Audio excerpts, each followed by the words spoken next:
Fidèles amis de Capital Santé, c'est avec beaucoup de plaisir que nous vous retrouvons encore aujourd'hui pour une autre émission, bien évidemment de santé. Et nous avons avec nous notre spécialiste maison, en la personne de Dr Nda André, directeur de la santé au niveau du ministère adventiste de la santé pour les régions de l'Afrique de l'Ouest et du Centre. Avec lui, nous allons aborder quelques questions de santé en ce qui concerne les remèdes naturels que Dieu met à notre disposition, mais dont nous n'avons quelquefois pas connaissance. Et avec lui, certainement, nous allons découvrir encore aujourd'hui un de ces remèdes. Bonjour docteur. Bonjour. Bienvenue sur notre plateau. Merci. C'est toujours un plaisir pour nous de vous recevoir parce que nous savons que quand vous êtes là, nous avons la santé à portée de main. Alors, aujourd'hui, de quoi est-ce que vous allez nous parler spécifiquement? Bien, nous voulons parler du repos. Dans un monde agité, nous pensons que le thème du repos est essentiel. D'accord, merci docteur. Alors, nous pensons que vous êtes bien assis chez vous et que vous avez déjà pris votre calepin avec votre crayon pour noter tout ce que nous allons découvrir ensemble aujourd'hui sur le repos avec le docteur. Mais avant de revenir dans notre studio, nous allons avec vous sortir pour voir ce que pensent nos amis de la question du repos. Suivons donc ensemble cet élément. Le repos pour moi c'est un moment d'inactivité qu'on a dans la journée de préférence. Voilà. Ça ne rien faire. Soit tu es assis, soit tu es couché. Pour moi, le repos, c'est lorsque les cellules du corps se récupèrent de toute l'énergie qu'elles ont perdue. Bon, le repos, selon moi, c'est l'absence d'activité. Le moment qu'on prend, ça peut être de la journée comme de la nuit, pour ne rien faire et permettre à l'organisme de se reprendre de la fatigue. Nous revenons dans notre studio. Nous sommes en train de parler du repos. Il serait quand même bien que nous puissions définir ce vocable. Nous avons entendu nos amis, mais vous, en tant que spécialiste, comment est-ce que vous pourriez nous définir le repos? La définition que nous allons donner n'est pas très différente de celle que nous venons d'écouter, puisqu'il s'agit d'un mot français. Donc, le repos, c'est marquer une pause, c'est cesser son activité. On peut aller plus loin pour dire que le repos, c'est l'absence de préoccupation, c'est être relax. Donc, le repos, c'est marquer une pause dans son activité, c'est cesser son activité. Voilà ce que ça veut dire, se reposer. D'accord. Puisque nous sommes à une émission de santé, nous faisons tout en même temps le lien avec la santé, ce qui m'amène à vous poser la question de savoir quel est l'impact du repos sur la santé des hommes que nous sommes. Vous posez là une bonne question parce que, comme je viens de le dire, notre monde est agité et les gens, pour joindre les deux bouts, travaillent tout le temps au point où nous vivons actuellement une épidémie, n'est-ce pas, une épidémie de la fatigue. Plusieurs personnes consultent à l'hôpital aujourd'hui pour des raisons de fatigue. Certains avalent chaque jour des cachets de vitamines parce qu'ils veulent combattre la fatigue. Et cela nous permet de vous comprendre combien le repos est important pour notre santé. Nous avons besoin de repos pour jouir d'une excellente santé. Alors, si vous voulez vivre longtemps, prenez le temps de vous reposer. En d'autres termes, la fatigue aujourd'hui est assimilable à une maladie. Tout à fait. Je crois que c'est l'une des raisons pour lesquelles les gens d'aujourd'hui consultent les médecins, parce qu'ils sont fatigués.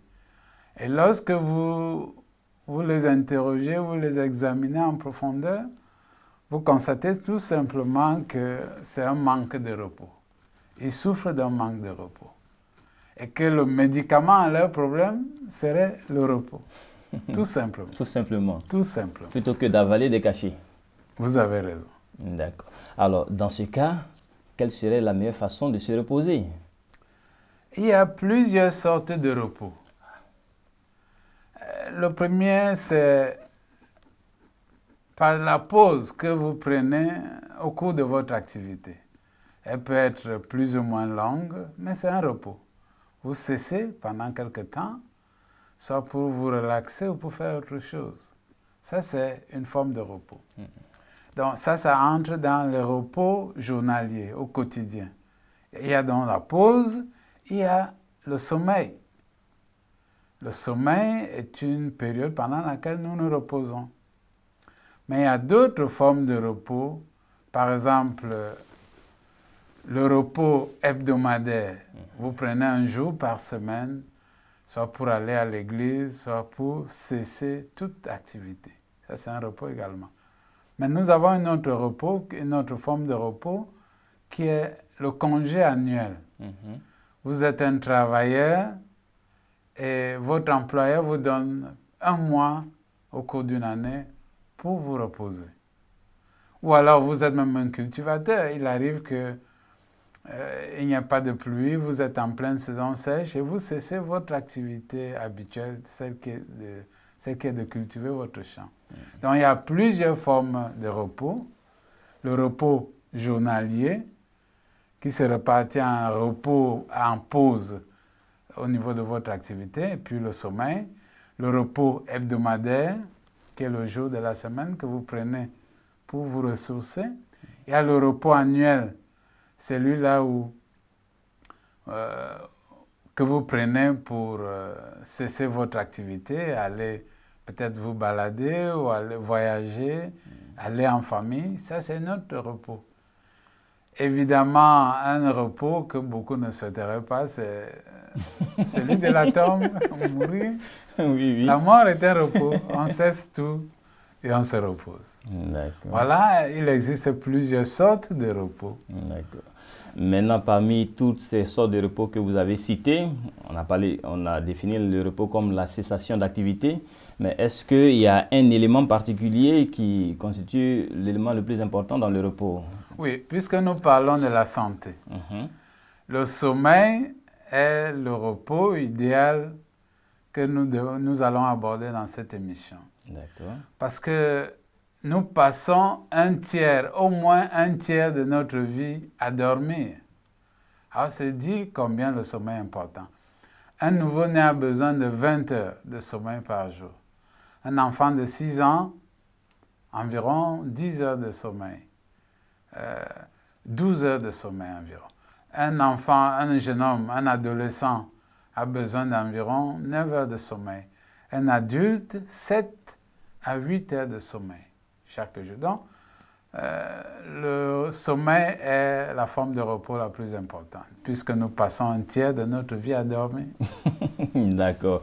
Alors, vous venez de donner à peu près le temps de repos nécessaire pour chaque catégorie de personnes.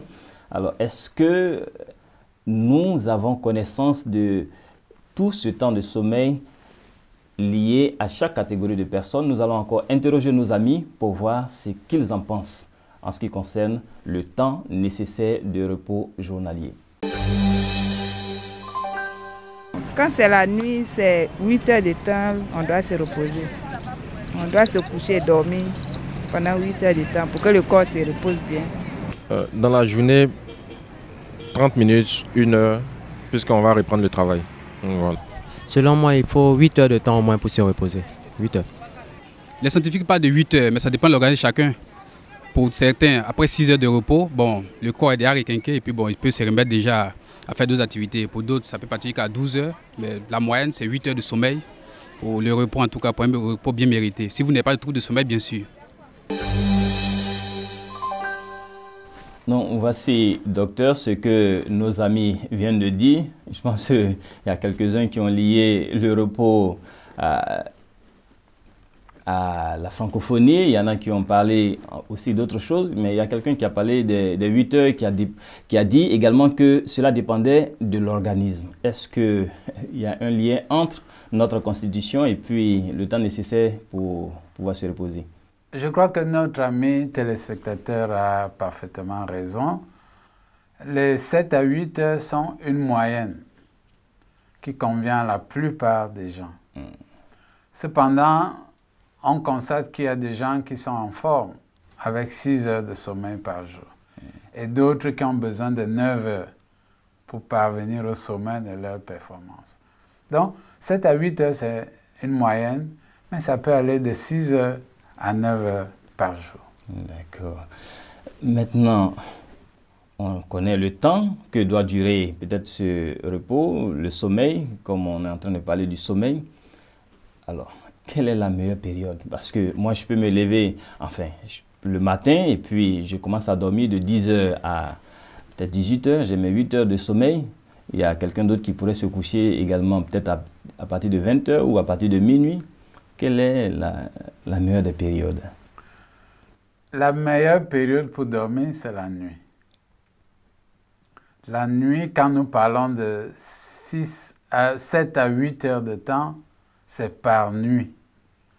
C'est vrai que nous disons par jour, parce que la journée a 24 heures, mais ces heures de sommeil-là conviennent à la nuit.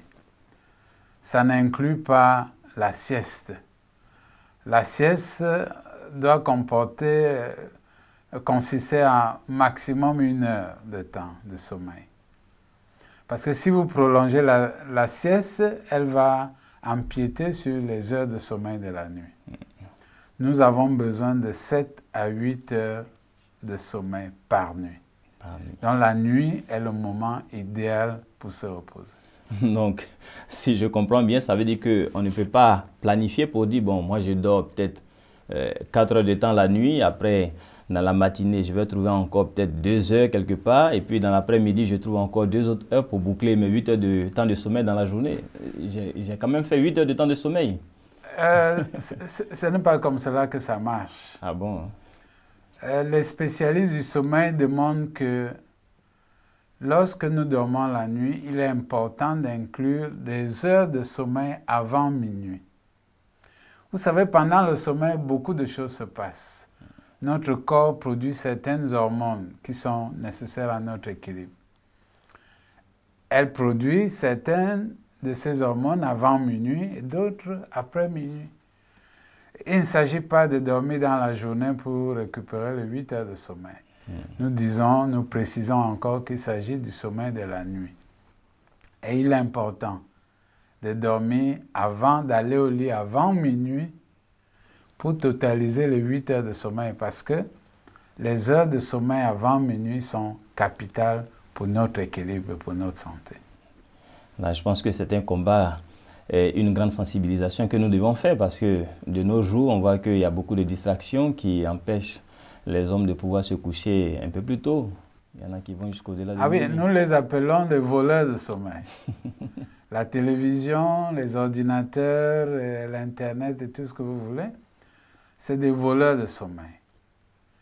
Et si vous n'allez pas au lit avant minuit, avec le temps, vous connaîtrez d'énormes difficultés au niveau de votre santé. Parce que plusieurs maladies que nous connaissons aujourd'hui, le diabète, l'hypertension, certains cancers, certains ont un rapport direct avec notre insuffisance de sommeil. D'accord, nous allons revenir sur ce point-là, aux maladies liées peut-être au manque de sommeil, mais on va encore poser la question à nos amis téléspectateurs pour savoir véritablement qu'est-ce qu'ils pensent du meilleur temps de sommeil.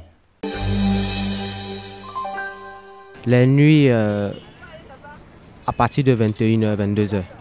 Bon, nous sommes dans un pays francophone, hein, sinon bon, ces pays francophones, les heures de repos, c'est toujours entre midi et 2. Et la nuit, à partir de 21h, je peux dire, de 21h jusqu'à 7h, 6h, 37h du matin par là. Ce sont là les heures de repos. Le bon moment pour dormir, en tout cas dans la journée, l'après-midi. C'est-à-dire après midi, après avoir mangé, se repose un peu. Maintenant, bon, la nuit, bon, naturellement, hein, c'est après le dîner. Voilà. Pas de 21h, on peut dormir. Ceux qui n'ont pas, qui ne se fatiguent pas comme nous, là, et qui sont à la maison, là, et ils se couchent 20h, 20h30, ils peuvent commencer à dormir. Alors docteur, on revient sur le plateau, on a entendu beaucoup de choses qui ont été dites. c'est vrai, il y en a qui sont allés pratiquement dans votre sens à partir de 20h, 21h, mais il y a quelqu'un qui a lié le sommeil à la francophonie. Je ne sais pas si il y a un temps de sommeil spécial pour les pays francophones et puis un autre temps pour les anglophones. Si j'ai bien suivi, notre ami a parlé de la pause entre midi et 14h. Oui, oui. Que dans le pays francophone, c'est le moment qu'on nous accorde pour pouvoir rompre un peu avec notre activité. Mais pour revenir au sommeil, l'heure où il faut aller au lit dépend de l'heure de notre réveil, puisqu'il faut totaliser 7 à 8 heures. Ça veut dire que si je vais au lit à 21 heures, ça fait 3 heures avant minuit, et 5 heures du matin, je dois être debout pour totaliser les 8 heures. Ou alors entre 4 heures et 5 heures du matin. Donc ça, c'est très important. Et puis, il y a un ami qui a parlé d'aller au lit après le dîner. Le conseil que nous donnons aujourd'hui pour une meilleure santé, c'est que nous devons aller au lit au moins 2 heures après le dîner. 2 heures après. Nous ne devons pas aller au lit immédiatement après le dîner. Parce que pendant notre sommeil, nous devons permettre à notre estomac de se reposer aussi. Donc, c'est pour cela que nous conseillons d'avoir un dîner plus tôt dans la soirée, quelque chose de léger, pour nous permettre d'aller au lit 2 heures après, avec un estomac déjà au repos également. Cela nous permettra de bénéficier pleinement du repos de la nuit. D'accord. Docteur, ça m'amène également à me poser la question sur les éléments qui pourraient influencer le sommeil, aussi bien sur le plan négatif que sur le plan positif. Voilà. Commençons par le plan négatif. Comme nous venons de le dire, un estomac très chargé ne vous permet pas de bien dormir. Ça, c'est clair. Mais également les bruits. Si vous vivez dans un environnement où il y a beaucoup de bruit, à côté d'un maquis ou d'une boîte de nuit qui n'est pas bien construite, vous pouvez avoir d'énormes difficultés. Également, si vous souffrez de certaines maladies qui vous empêchent de vous coucher confortablement, par exemple une maladie du cœur, une insuffisance rénale, une insuffisance cardiaque, vous empêche de vous étaler parce que ça vous coupe le souffle, vous n'allez pas bien dormir. Mais il y a également certains aliments que nous consommons, et particulièrement des produits riches en caféine, comme le café, le thé et certains autres sodas qui contiennent de la caféine. Si vous les consommez le soir, vous aurez des difficultés à dormir. Donc, il y a l'utilisation d'ordinateurs dans la nuit, la télévision. Ça peut être vraiment des éléments négatifs. Il y a la lumière. Mais par contre, les éléments qui favorisent le sommeil. Justement, je voudrais qu'on puisse développer bien là-dessus pour aider nos amis téléspectateurs. Tout à fait, tout à fait. Il y a l'exercice physique. Lorsque vous pratiquez l'exercice physique de manière régulière, cela vous prépare à un bon sommeil. Il y a également une chambre confortable, avec la température qu'il faut, une chambre sombre, un lit confortable, ça favorise le sommeil. Également, nous conseillons un bain tiède le soir, vous prédispose à une bonne nuit de sommeil. Également, il y a d'autres éléments que tout le monde ne connaît peut-être pas. C'est la méditation, la prière, la lecture de la parole de Dieu le soir. Vous permet, n'est-ce pas, de refaire le bilan de la journée, de pardonner ceux qui vous ont offensé, de solliciter le pardon de Dieu pour vos péchés. Et cela est un élément très important pour avoir une bonne nuit de repos. Voilà donc quelques éléments, à la fois des éléments négatifs et des éléments positifs. Si vous évitez les éléments négatifs et adoptez les éléments positifs, vous allez avoir de bonnes nuits de sommeil. D'accord, je voudrais rebondir sur le dernier élément sur lequel dont vous avez parlé. Vous avez parlé de la lecture de la Bible, de la méditation et tout. Alors, est-ce qu'il y a un lien entre repos et spiritualité? Le lien est évident parce que c'est Dieu qui nous a créés. Il sait comment notre corps fonctionne et il a prévu des repos pour nous. Lorsque vous lisez la Bible, parmi les commandements, le 4e commandement parle du repos. Et dans ce commandement, Dieu nous donne un jour qu'il a mis à part pour le repos de l'être humain que nous sommes. Et rappelez-vous que au sortir des mains du Créateur dans le Jardin d'Éden, Adam et Ève se sont reposés avant de s'engager dans une nouvelle semaine d'activité. Donc, nous trouvons dans la parole de Dieu ces éléments fondamentaux que sont le repos hebdomadaire. Mais également, quand nous lisons Matthieu 11, 28, le Seigneur Jésus dit « Venez à moi, vous tous qui êtes fatigués et chargés, et je vous donnerai du repos. » Donc, il y a en Dieu un repos que nous ne pouvons trouver nulle part ailleurs. Être en Jésus-Christ nous débarrasse de tout le fardeau de la vie, de tous les fardeaux que nous donnons à nous-mêmes. Donc, nous pensons que lire la parole de Dieu le soir avant de nous coucher est un élément fondamental pour nous permettre de jouir d'une bonne nuit de repos. D'accord. Je veux donc comprendre que le repos est une loi de Dieu. Parfaitement. Et ce que nous sommes en train d'étudier, c'est tout ce que Dieu nous a donné pour nous permettre d'être heureux, de jouir d'une excellente santé et de guérir de nos maladies. Parce que le repos dont nous parlons aujourd'hui est non seulement l'un des 8 remèdes naturels que Dieu nous a donnés, mais certains les appellent même les 8 docteurs naturels. Parce que si vous voulez guérir, prenez le temps de vous reposer. C'est dans le repos que votre corps peut réparer, peut développer, n'est-ce pas, des résistances aux problèmes que vous êtes en train de rencontrer. D'accord. Alors, on a parlé du repos hebdomadaire. Est-ce que si moi je prends un jour de la semaine pour me reposer, je réponds à la question de spiritualité dont vous avez parlé tout à l'heure concernant la loi de Dieu. Parce que vous avez dit, dans la semaine, Dieu a permis que même Adam et Ève puissent se reposer. Alors, est-ce qu'il s'agit de n'importe quel jour ou bien c'est un jour spécifique de repos? Bon, mais si nous retournons à la Bible, dans le livre de Genèse, premier jour, Dieu crée, deuxième, troisième, quatrième, cinquième, sixième, il crée. Septième, il se repose. Et il vous dit, et même dans le commandement, le 4e commandement, il dit que reposez-vous le 7e jour. Je l'ai mis à part, je l'ai béni pour que vous puissiez vous reposer ce jour-là. Si Dieu le dit, pourquoi en tant que créature, je pourrais choisir un quelconque jour de la semaine? Je crois que je n'ai pas cette liberté-là. Dieu a prévu un jour spécial pendant lequel je dois me reposer. Et ce jour, c'est le 7e jour. D'accord. Donc, nous sommes en train de constater avec le docteur que le repos, bien qu'il soit naturel, est également une loi de Dieu.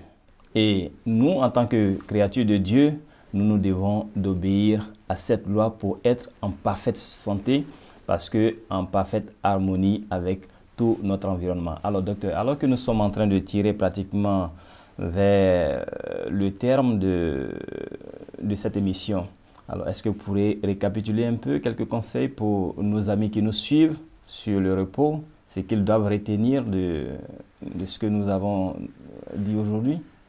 Nous avons dit beaucoup de choses, mais je voudrais dire que nous avons tous besoin de repos. C'est une condition essentielle pour que notre organisme fonctionne bien. C'est une condition essentielle pour que nous puissions vivre longtemps et en bonne santé. Malheureusement, ce que nous constatons, quand votre corps vous dit que vous êtes fatigué, reposez-vous. C'est la meilleure chose à faire. Vous n'avez pas besoin de prendre des stimulants, du café, du thé pour faire le kilomètre supplémentaire. Nous devrions obéir à notre corps. Il est notre meilleur conseiller.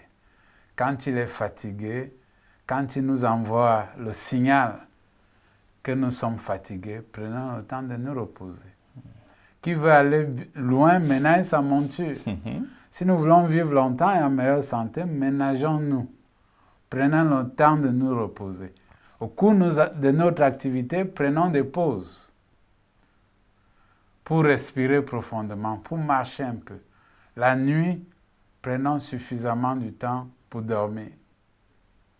Et si vous êtes fonctionnaire, si vous travaillez pour quelqu'un d'autre, prenez votre congé annuel, c'est nécessaire, ce n'est pas un luxe.